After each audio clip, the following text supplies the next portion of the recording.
ভারতের যে বাবরি মসজিদ ধ্বংস হয়েছিল, তার যে প্রথম হামবার চালিয়েছে তার নাম হচ্ছে বলবীর সিং। আল্লাহ তাকে ঈমান দান করেছিলেন, জোরে বলুন সুবহানাল্লাহ। শুধু ঈমান নয়, কেমন ঈমান দান করেছে! এই ছেলে মসজিদ ভাঙতে যাওয়ার আগে যখন ইনভাইট আসে মসজিদ ভাঙতে যেতে হবে, তার মা বাবা, বৃদ্ধ মা বাবা বললে, বাবা তুই এই আরএসএস এর কথা শুনে কাজ করতে যাস না, এই কাজে যাবি না। কিন্তু বেটা আবেগে এসে মানেনি, বলবীর চলে গেছে। মসজিদ ভেঙেই ক্ষান্ত থাকেনি, সেখান থেকে দুটো ইট নিয়ে এসেছিল। তার মা জিজ্ঞেস করলে প্রতিবেশীরা, হ্যাঁ রে, ইটটা কি করবি? তার ভেতরে এতটা ঘৃণা ছিল ইসলামের প্রতি, আল্লাহর প্রতি, মসজিদের প্রতি, বললে সকাল আর সন্ধ্যা দুটো টাইম এই মসজিদের ইটগুলোর উপরে আমি পিশাব করব। জোরে বলুন নাউজুবিল্লাহ। শুনতে কত কষ্ট লাগছে। আল্লাহ রাব্বুল আলামিন সে ডিপ্রেশনে চলে এলো। ডিপ্রেশনে আসার পরে তার পরিবারের লোক একজন বড় আলিমে দ্বীন, যদিও আমি তার নাম উচ্চারণ করব না, মোবাইলে রেকর্ডিং হচ্ছে, একাধিক চ্যানেল বালা এসছে, সেই আলেমের কাছে নিয়ে যাওয়ার পরে তার মা বলল, আমার ছেলে ডিপ্রেশনে এসছে। কখন থেকে?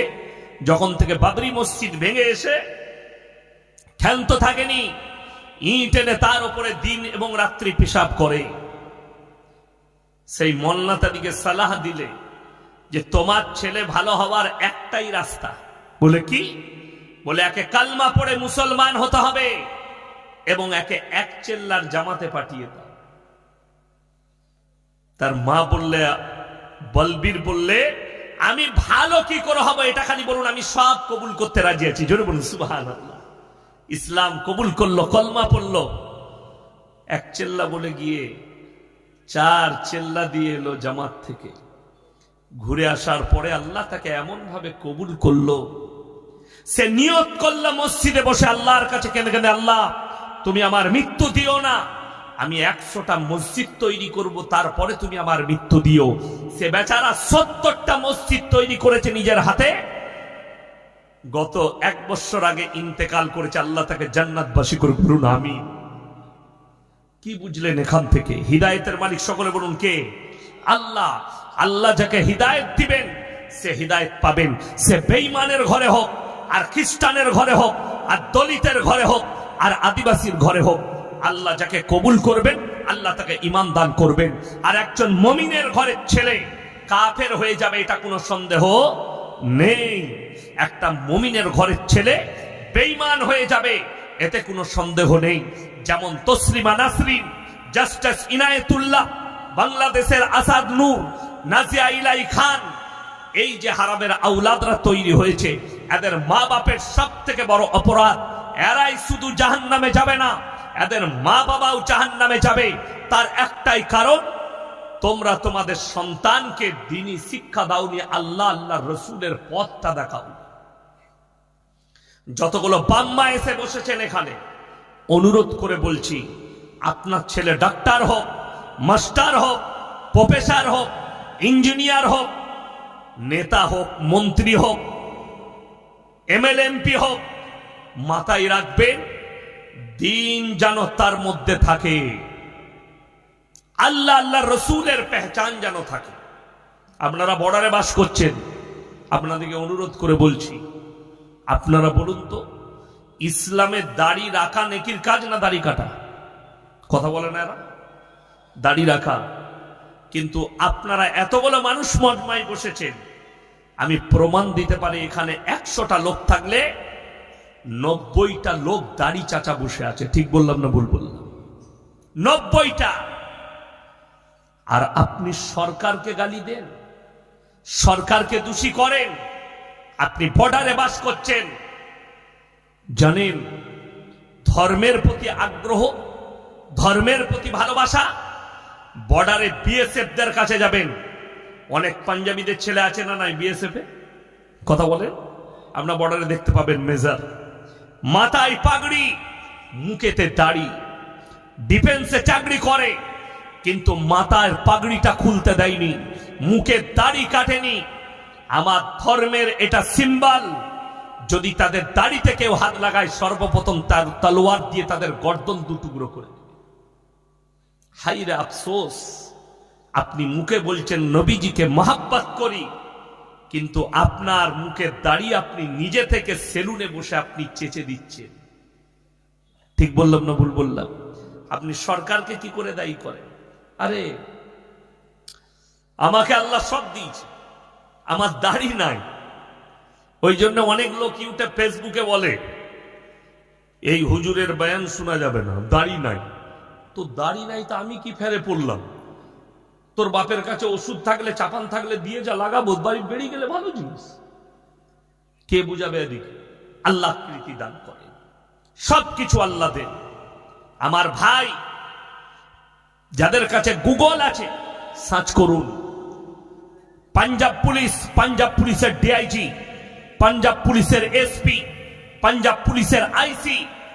আপনি একটু সার্চ করে দেখুন। আমি ইমানদারির সঙ্গে বলছি, তাদের মুখেতে দাড়ি পাবেন, মাথায় পাগড়ি পাবেন, কিন্তু অবাক লাগে, দুঃখ লাগে, বেদনা লাগে যে আমাদের দেশের মুসলমান এরা নবীজিকে মহাব্বত করে, মুখে বলে রসুলকে মহাব্বত করি, অথচ মুখেতে দাড়ি নেই, দাড়িগুলো সেলুনে বসে নিজে থেকে কাটছে। আপনি কাকে গাল দিচ্ছেন? কার বিরুদ্ধে বলছেন? যে রসুল আকরাম সাল্লাল্লাহু আলাইহি সাল্লাম পৃথিবীর শ্রেষ্ঠ ব্যক্তি, আদি থেকে অন্ত পর্যন্ত সৃষ্টির শ্রেষ্ঠ, তার আখলাক। স্বামী বিবেকানন্দের মতো লোক আমেরিকার শিকাগো শহরে দাঁড়িয়ে বলেছে, গোটা পৃথিবীতে যদি কেউ মহামানব থাকেন, তিনি হচ্ছেন জানাবে মুহাম্মাদুর রাসূলুল্লাহ। সকলে একবার জোরে বলুন সাল্লাল্লাহু আলাইহি ওয়াসাল্লাম। নবীজির থেকে দামি লোক পৃথিবীতে আসেনি, আর কিয়ামতের সকাল পর্যন্ত কেউ আসবে না। আপনি চুপচাপ দেখছেন। আসল কথা, কুকুর কামড়ালে কুকুরকে কামড়াতে হয়, কথা বলে না? কামড়ানো যায়? কি করতে হয়? কুকুর কামড়িয়ে দিলে ডাক্তারের কাছে গিয়ে আপনাকে ভ্যাকসিন নিতে হয়, ঠিক কিনা? ইঞ্জেকশন ডাক্তার বলে দিলে 3টে ইঞ্জেকশন তোমার হাতে দিয়ে দেবো। আগে লাভিতে ইঞ্জেকশন হতো, ঠিক কিনা? ও অনেকদিন আগে আমার নানি ইন্তেকাল করেছে। আমার নানিকে একবার বিড়ালে ইঁচুড়ে দিয়েছিল। ডাক্তারের কাছে নিয়ে গেলাম হসপিটালে, তারা বললে লাভিতে ইঞ্জেকশন লাগবে, তখন লাভিতে। তারপরে এখন শুনতে পাচ্ছি হাতে ইঞ্জেকশন দেয়। কেন? সেই ভাইরাসটাকে মারার জন্য ইঞ্জেকশন দিচ্ছে। তো যারা নবীজিকে গালি দিচ্ছে, তাদেরকে গালি দিয়ে লাভ নাই, তাদের ইঞ্জেকশন আমাদের মতো মলবি। আমি কালকে বলেছি, মুর্শিদাবাদ জেলায়, হে আমার ভাইয়েরা, যারা নবীজির বিরুদ্ধে তহমত দিচ্ছে নবীজির উপরে, আল্লাহর হাবিব সাল্লাল্লাহু আলাইহি সাল্লাম মাত্র 6 বছর বয়সে মা আয়েশা সিদ্দিকা রাদিয়াল্লাহু তাআলা আনহাকে বিবাহ করেছেন। 9 বছর বয়সে তিনি সংসার শুরু করেছেন। শিক্ষিত যুবক যুবতীরা শুনবেন, তোমাদের ব্রেনকে বেঈমান কাফেররা ওয়াজ করছে। কিছু শিক্ষিত বেঈমান তারা ওয়াজ করতে লেগেছে যে আরে তোমাদের মুহাম্মদ মাত্র 6 বছরের একটা বাচ্চা মেয়েকে বিবাহ করেছে। নাউজুবিল্লাহ। নবীজির উপরে কি তহমত দিয়েছে? কে? নূপুর শর্মা। তারপরে জ্যোতি নরসিংহা उत्तर प्रदेश के अल्लाह के रसूल ने 6 साल के एक बच्ची को निकाह किया और उनके साथ बलात्कार किया। जोरे बोलो नाउजुबिल्लाह। এই কথাটা শুনলে বুকটা ফেটে যায়। নবীজির উপরে এত বড় তহমত শুনলেন। নবীজি সাল্লাল্লাহু আলাইহি সাল্লাম আজ থেকে 1444 বছর আগে তিনি বিবাহ করেছেন। কত বললাম? 1444 বছর আগেকার ঘটনা। স্কুলের হেডমাস্টারের মাথার উপরে কাদের ছবি থাকে? ভারতের যতগুলো মনীষী আছে, ঠিক কিনা? কে কে? ঈশ্বরচন্দ্র বিদ্যাসাগর, বঙ্কিমচন্দ্র চট্টোপাধ্যায়, কবিগুরু রবীন্দ্রনাথ ঠাকুর, কবি কালিদাস, স্বামী বিবেকানন্দ, নেতাজি সুভাষচন্দ্র বসু, এইরকম যতগুলো ভারতের দামি দামি মনীষী আছে, তাদের ছবিগুলো স্কুল কলেজ ইউনিভার্সিটি প্রিন্সিপালের মাথার উপরে টাঙানো থাকে। আমি আজকে দলিল দিয়ে যাচ্ছি, ঈশ্বরচন্দ্র বিদ্যাসাগর যেদিনে বিবাহ করেছেন উনার স্ত্রীর বয়স ছিল মাত্র 8 বছর। কত বললাম? 8। নবীজি সাল্লাল্লাহু আলাইহি সাল্লাম সংসার শুরু করেছেন 9 বছর বয়সে মা আয়েশার সাথে। আচ্ছা, ঈশ্বরচন্দ্র বিদ্যাসাগর 500 বছর আগেকার না 150 বছর? কথা বলে না? 100 থেকে 150 বছর আগে ঈশ্বরচন্দ্র বিদ্যাসাগর, তিনি 150 বছর আগে একটা 8 বছরের মহিলাকে বিবাহ করলেন, বাচ্চা মেয়েকে। আমাদের অভিযোগ নাই এটার উপরে, বিন্দুমাত্র অভিযোগ নেই ঈশ্বরচন্দ্র বিদ্যাসাগরের উপরে, যুগটাই ওটা ছিল। 1 নম্বর, কবিগুরু রবীন্দ্রনাথ ঠাকুর যেদিনে বিবাহ করেছেন ওনার স্ত্রীর বয়স ছিল 11 ইয়ার্স, 11 বছর। বঙ্কিমচন্দ্র চট্টোপাধ্যায় যেদিনে বিবাহ করেছেন ওনার স্ত্রীর বয়স ছিল 5 ইয়ার্স, 5 বছর। তোমাদের বাপের হিম্মত থাকলে ইনাদিকে একবার বলাৎকারী বলে দেখাও। নবীজিকে বলাৎকারী বলছো, তবে একটা জিনিস জানবেন, যার চর্চা বেশি তার দাম বেশি। গোটা পৃথিবীর এখন মাথা ব্যথা নামাজ, রোজা, মাদ্রাসা, মসজিদ, কোরআন, ইসলাম, রসুল মোহাম্মদ, এটাই হচ্ছে পৃথিবীর মাথা ব্যথা। ভারতের যতগুলো মিডিয়া আছে কুত্তা মিডিয়া, এদের কাজ হচ্ছে সকাল থেকে সারা দিনে যদি একবার ইসলামের নামটা না নেয় এদের পেটের ভাত হবে না।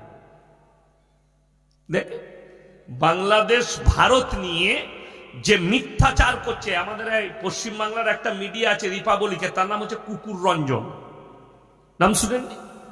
আমি তার নাম রেখেছি কুকুর রঞ্জন, ময়ূর রঞ্জন বলা যাবে না। বড় কষ্ট লাগে, মিথ্যাচার করছে। কে একজন কলকাতায় দাঁড়িয়ে একটা নেতা বললে ঢাকা থেকে 1000 রিস্কা নিয়ে বেরিয়ে গেছে কলকাতা দখল করবে। ইউ গাঁজা খেয়ে বলছে, আর যারা ওই দিক থেকে বলছে তারাও গাঁজা খেয়ে। আচ্ছা, রিস্কা নিয়ে কোনো দেশ দখল করা যায়?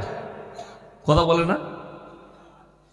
রাশিয়ার মতো পাওয়ারফুল দেশ, যার কাছে 5,500 পরমাণু বোমা আছে, পৃথিবীর অত্যাধুনিক অস্ত্র রাশিয়ার কাছে, ভ্লাদিমির পুতিনের কাছে, ইউক্রেনের মতো একটা ছোট্ট দেশের সঙ্গে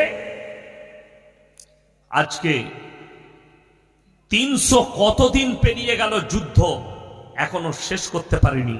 আছে কোথায়? ঝাড়খণ্ড আর বিহারে বেশি আছে।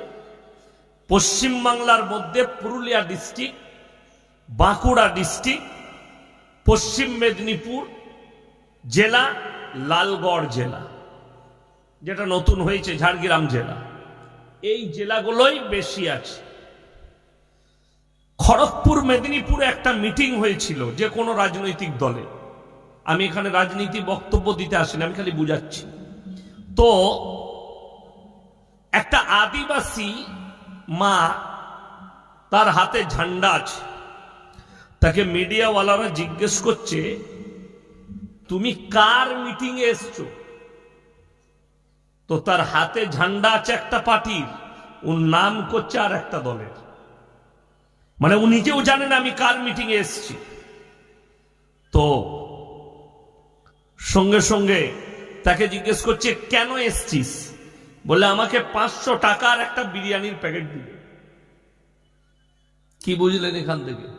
বিরিয়ানির প্যাকেট আর 500 টাকা তাকে নিয়ে এসে তার হাতে একটা ঝান্ডা ধরিয়ে দিল। তার কাছে শিক্ষা নেই, সে জানেও না আমি কার মিটিং এ এসছি, কেন এসছি এটাও জানে না।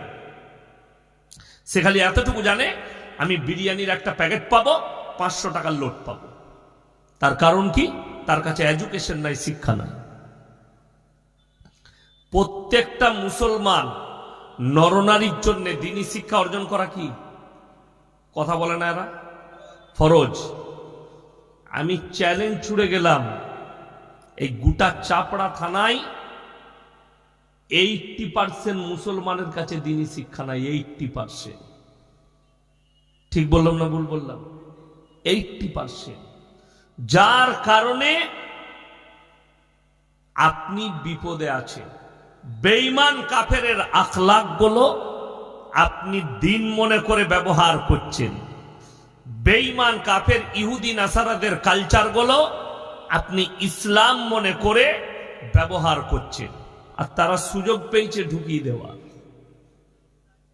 কোরআন এত বড় মুকদ্দাস কিতাব,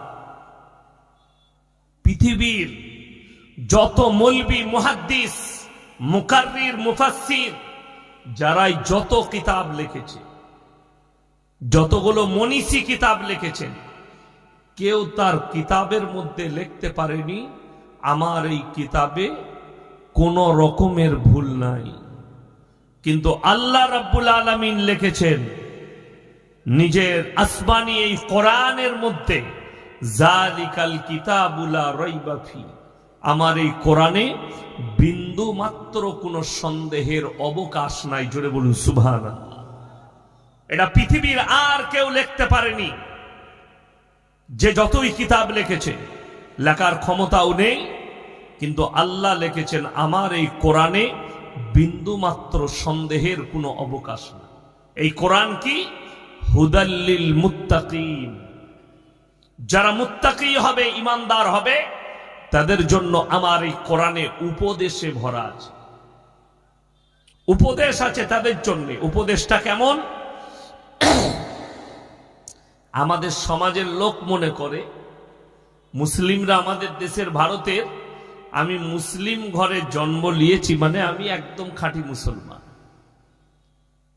আমি গরুর মাংস খাই মানে আমি মুসলমান। কে বলল আপনাকে গরুর মাংস খেলে মুসলমান হওয়া যায়? মুসলিম ঘরে জন্ম নিলে মুসলমান হওয়া যায় না। মুমিন তো যদি কাফেরের ঘরে জন্ম নেয়, আল্লাহ যদি চাই হিদায়েত দিলে সেও মুমিন হবে। ঠিক কিনা কথা বলেন? তার জ্বলন্ত দলিল দেব। বর্তমানে বাংলাদেশের একটা লেখিকা, দেহ ব্যবসায়ী লেখিকা, তার নাম হচ্ছে তসলিমা নাসরিন। ভারতের মাটিতে আছে, দিল্লিতে বসে আছে। নাম শুনেছেন না শুনেননি? আচ্ছা, নামটা শুনে কি মনে হচ্ছে? মুসলিম ঘরের না হিন্দু ঘরে? মুসলমান ঘরে।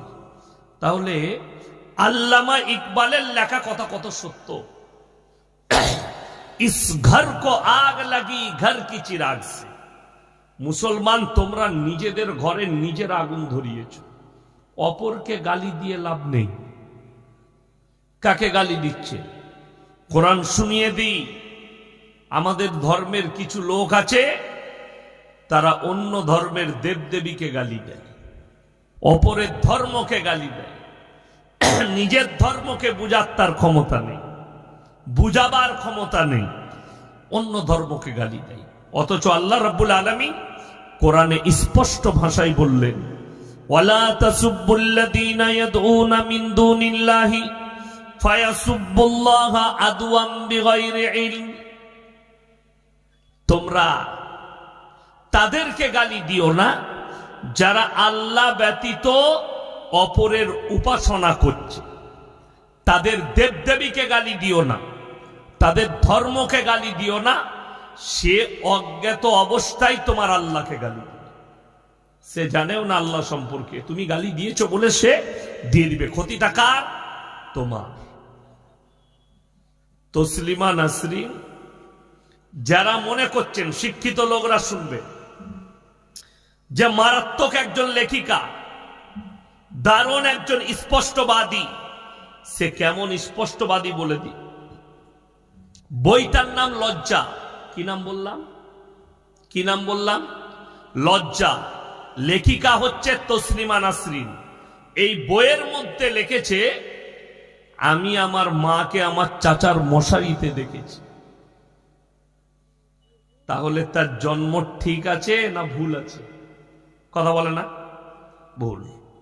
তাহলে ও নিজে প্রকাশ করছে আমি অবৈধ সন্তান, হারামের আওলাদ। নিজে প্রকাশ করছে, নিজের বইয়ে নিজে লিখেছে যে তার চাচা তাকে জন্ম দিয়েছে। আপনি একজন বুদ্ধিজীবী হয়ে তসলিমা নাসরিনকে কি করে বলছেন একজন স্পষ্টবাদী লেখিকা? তাহলে কি আপনারও জন্মের ট্রাভেলটা ওই রকমই আছে নি? তাহলে আপনারও জন্মটা আপনার চাচার দ্বারা নাকি? এটা শিক্ষিত দিকে বলছি। বাপের বেটা হলে স্টেজে আসবেন, পেছন থেকে গালি দিবেন না।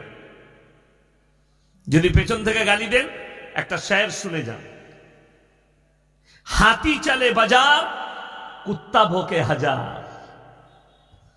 ফেসবুকে ইয়াসিনকে গালি দেওয়াটা খুব সহজ, লিখে দিলেন খালি গাল দিয়া। বাপের বেটা হলে কোনোদিন স্টেজে ভিড়ে দেখবেন। যেখানে থাকি, যদি এখানে কোনো বাপের বেটা থাকেন, তসলিমা নাসরিনের পক্ষের লোক, স্টেজে আসবেন। যদি তোমার মধ্যে জ্ঞান থাকে, যদি হিম্মত থাকে, চলে এসো। তসলিমা নাসরিন হারামের আওলাদ, সে নিজের বইয়েতে লিখেছে। মুসলিম ঘরে জন্ম নিয়েছে। জাস্টিস ইনায়েতুল্লাহ রসুলের বিরুদ্ধে আর কোরআনের বিরুদ্ধে কলম ধরেছে। মুসলিম ঘরে জন্ম নিয়েছে। কলকাতায় বাগুইয়াটিতে বসে আছে নাজিয়া ইলাই খান, হারামের আওলাদ। 1 মাস আগে তাকে বাঁশ দিয়েছি, সে একটু ঠান্ডা হয়েছে, আমার বিরুদ্ধে বলা বন্ধ করেছে। এ মুসলিম ঘরে জন্ম নিয়েছে, অথচ গালি দিচ্ছে আমাদের কোরআনকে, রসুলকে, দাড়িকে, টুপিকে গালি দিচ্ছে। মাদ্রাসা মসজিদকে গালি দিচ্ছে। আমাদের নাম রেখেছে মাদ্রাসা ছাড়। 2 সপ্তাহ আগে মুর্শিদাবাদের এক নেতা বলে দিলে আবেগে এসে, মাদ্রাসায় সন্ত্রাসবাদী তৈরি হয়। নাউজবিল্লাহ বলে। অথচ ওই নেতা মাদ্রাসার জলসায় এসে বলেছে, নমস্কার, ইসলাম সত্য ধর্ম, কোরআন সত্য কিতাব। ওই হারামখোর বলেছে। আমি সেই জলসায় ছিলাম মুর্শিদাবাদে, আমার সাথে ছিল স্টেজে, ওই কথা বলেছে। আজকে বুলি পাল্টিয়েছে।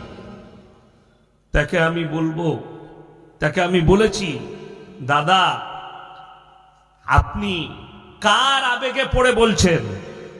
অথচ বেলডাঙ্গায় যে দাঙ্গা লাগিয়েছে, তার মূল চক্করই যে মাদ্রাসার ছাত্রটা, তার নাম হচ্ছে শয়ন হালদার। এ হচ্ছে মাদ্রাসার ছাত্র। কোন মাদ্রাসা? কল্যাণী বিশ্ববিদ্যালয়ের ছাত্র। কথাটা বুঝতে পারেননি? ওই বিশ্ববিদ্যালয়টাই ডজার কবে চালাবে আমি অপেক্ষায় আছি, যেখান থেকে সন্ত্রাসবাদীর জন্ম হয়েছে। আমার ভাই, আল্লাহ যাকে হিদায়েত দেবে সে হিদায়েত পাবে। মাথা ঠুকার নাম ইসলাম নয়। কেউ মাথা ঠুকলো সে মুমিন নয়। মাথা সবাই ঠুকে, নাস্তিক ছাড়া। কেউ পূবে, কেউ পশ্চিম, কেউ উত্তরে, কেউ দক্ষিণে, কেউ গাছের সামনে, কেউ কবরের সামনে, কেউ আগুনের সামনে, কেউ পানির সামনে, কেউ পাথরের সামনে, কেউ মাটির মূর্তির সামনে। যার যেখানে বিশ্বাস সে সেইখানে মাথা ঠুকে। ওই জন্যে আল্লাহ তাআলা মাথা ঠুকাটা প্রবলেম রাখেননি, শর্ত রাখেননি। মুমিন হবার জন্য মাথা ঠুকাটা শর্ত নয়। আপনাকে বলে এই শীতকালে দেখবেন বিভিন্ন জায়গায় ফুটবল টুর্নামেন্ট হচ্ছে না ভাই, খেলা। তো 2-4 বছর 5 বছর আগে আমার এলাকায় এক জায়গায় ফুটবল খেলা হচ্ছে, টুর্নামেন্ট। তো অনেক এলাকার মানুষ খেলা দেখতে গেছে, মুসলিম যুবকরাও গেছে, একজন মোটামুটি নামাজ পড়ার চাচা গেছে। তো আসরের আজান হয়েছে, হাফ টাইম। তো সবাই বললে, চাচা গো, হাফ টাইম হয়েছে, এই সময় আমরা আসরের নামাজটা পড়ে। চাচা বললে, তাহলে উজু কর, পড়েলি। পুকুর ছিল বাসে, উজু ফুজু করে নামাজ পড়বে। চাচা এখন দক্ষিণ দিকে মুখ করে নামাজ পড়িয়ে দিয়েছে। ছেলেরা সালাম ফিরার পরে বললে, চাচা এটা দক্ষিণ দিক। চাচা আবার এত বড় মুফতি, চাচা বলছে, বে আল্লাহ সব দিকেই আছে, অসুবিধা কিচ্ছু নেই। কথাটা বুঝতে পারেননি? চাচা কত বড় মুফতি, আমাদের মতো মৌলবীকেও ফেল করে দিল। কিন্তু শুনেলেন আল্লাহ সব জায়গায় আছে। এই যে কথাটা মেনে নিলাম, কিন্তু আল্লাহ শর্ত রেখেছেন, কোথায়? এক জুনাকে এগিয়ে আসতে বলবো না। এতক্ষণ ধরে কি করছিল? দুটো বক্তা বক্তব্য করে গেল। যদি ডিস্টার্ব করেন বায়ান শেষ হয়ে যাবে। যার ইচ্ছা যাবে, সামনে জায়গা আছে, জায়গা খুঁজে বসে লাও। ডেকে ডেকে জান্নাতে ঢুকলে জান্নাতে জায়গা হবে না। এতক্ষণ ঘোড়ার ঘাস কাটছিল নাকি? না আমি নাচ দেখাতে এইছি? আমার আগের বক্তা কি কোরআন হাদিস বলেনি? একদম ডিস্টার্ব হবে না। এগিয়ে এসো, পেঁচিয়ে এসো, যার মন যাবে সে এসে বসবে। জায়গা খুঁজে বসে লাও। শীতকালের দিন সেটে সেটে বসে যান না, অসুবিধা কি আছে? আমাকে দ্বিতীয়বার বলবেন না যে লোক জায়গা হচ্ছে না। যে জায়গা হচ্ছে না ঘুরে এসে ভেতর দিয়ে ঢুকে সামনে। এটা 1 কিলোমিটার লয়। এই পেছন দিকে ঘুরে এসে সামনের দিকে ঢুকে বসো, জায়গা আছে। এই সাইডে জায়গা আছে, ঢুকে বসো। আর যারা বলছেন এগিয়ে আসতে বলুন, যে মাল কটা দাঁড়িয়ে আছে ও জীবনে বসবে না ওরা। আমি চ্যালেঞ্জ দিলাম, যদি ফেরেশতা এসে বলে তাও বলবে। কেন? ওরা তো ভ্যাগ দেখতে এইছে, ওরা কোরআন হাদিস শুনতে আসে। আর যে শুনবে সে ঠিক বসে যাবে। আমার ভাই, আল্লাহ কি শর্ত রেখেছেন কোরআনে? লাইসাল বিররা আন তুওয়াল্লু বুজুহাকুম কিবালাল মাশরিকি ওয়াল মাগরিব ওয়ালাকিন্নাল বিররা মান আমানা বিল্লাহ। হে আমার নবী, পূব কিংবা পশ্চিম দিকে মাথা ঠোকার নাম ঈমান নয়। নাম্বার 1, মান আমানা বিল্লাহ, আল্লাহর উপরে বিশ্বাস। সবাই আনবো, জোরে বলুন ইনশাআল্লাহ। আল্লাহর উপরে প্রকৃত বিশ্বাস, মান আমানা বিল্লাহ। দ্বিতীয় নম্বর, ওয়াল ইয়াউমিল আখির, আমার পরকালের প্রতি, ওয়াল মালাইকাতি, আমার ফেরেশতাদের প্রতি, ওয়াল কিতাবি, আমার আসমানি কিতাবের প্রতি। 5 নম্বর, ওয়ান নবিয়্যিন, আর যতগুলো নবী পয়গম্বর পাঠিয়েছি এইগুলোর উপরে বিশ্বাস আনতে হবে। এটার নাম ঈমান। জোরে বলুন সুবহানাল্লাহ। আপনি মুসলমান বলে পরিচয় দিলেন আর নবীর বিরুদ্ধে কথা বলবেন, আপনি কি করে ঈমানদার থাকতে পারেন? যেমন আপনাকে বলি,